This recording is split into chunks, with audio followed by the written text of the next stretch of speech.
Welcome to my channel. நம்ம இன்றைக்கி பார்க்க போகிறது ஒரு சூப்பரான ஹோட்டல் ஸ்டைலில் ஒரு வாழைத்தண்டு சூப்பு தாங்க பார்க்க போகிறோம். இது எப்படின்னு பார்க்குறதுக்கு முன்னாடி வீடியோவை சப்ஸ்கிரைப் பண்ணுங்கள். வாங்க இப்போ வீடியோக்குள்ளே போகலாம்.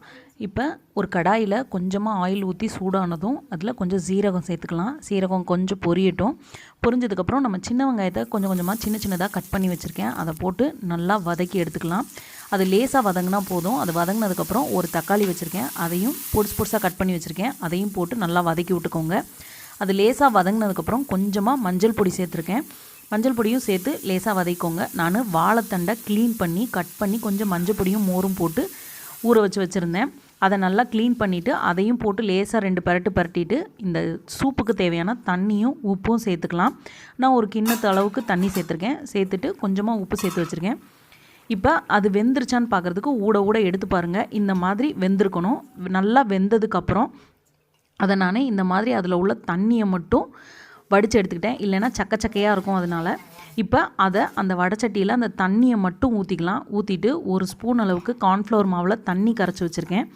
அதையும் அது கூட சேர்த்துக்கலாம். சேர்த்துட்டு ஒரு 2-3 நிமிஷம் கொதிக்க விடுங்க. ஏன்னா கார்ன்ஃப்ளவர் பச்சை வாடை அடிக்கக்கூடாது. அதுக்காக அதை கிளறிக்கிட்டே இருந்தீங்கன்னா கொஞ்சம் கெட்டியாக வர ஆரம்பிச்சிடும். உங்களுக்கு பார்த்தாலே தெரியும்.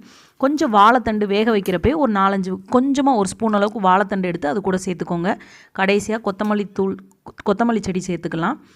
இப்போ பெப்பர் நீங்கள் சேர்த்துட்டிங்கன்னா பெப்பர் சேர்த்ததுக்கப்புறம் ரொம்ப நேரம் கொதிக்க விடாதீங்க, ரொம்ப காரமாயிரும். அதுக்காக இப்போ கொஞ்சமாக சேர்த்துக்கோங்க. சப்போஸ் காரம் பத்தலைன்னா நீங்கள் குடிக்கிறப்போ உங்களுக்கு தேவையானப்போ சேர்த்துக்கோங்க.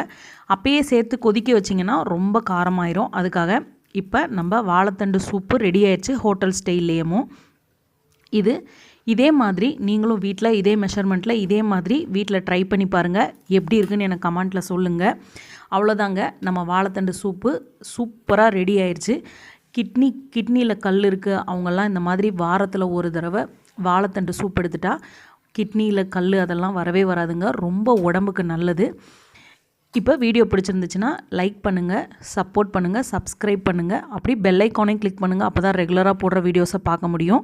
நான் இதே மாதிரி இன்னொரு வீடியோவில் நான் உங்களை மீட் பண்ணுறேன். Thank you so much.